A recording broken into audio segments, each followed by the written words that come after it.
నమస్కారం మేడం. నమస్తే అమ్మా. చెప్పండి మేడం, అసలు ఏంటి అసలు 4.5 ఏళ్ళుగా మీరు ఏమన్నా డెవలప్మెంట్ చూసారా అసలు నెల్లూరు సిటీలో?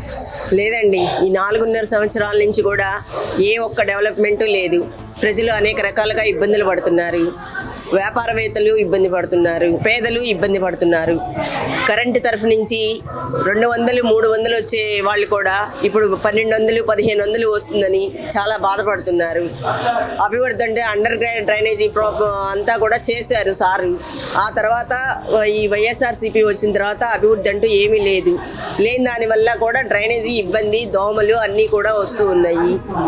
పబ్లిక్ కూడా చాలా ఇబ్బంది పడుతున్నారు. ఈ విధంగా డెవలప్ మొత్తం ఆగిపోవడం వల్ల మన స్టేట్ అంతా కూడా వెనకబడిపోయింది ఈ 5 years నుంచి. ఈసారి నారాయణ సార్ మళ్ళీ గెలవాలి.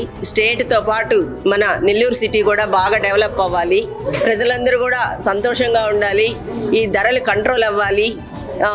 సారాయి వాటి ప్రాబ్లమ్స్ కూడా ప్రజలకి తీరాలి.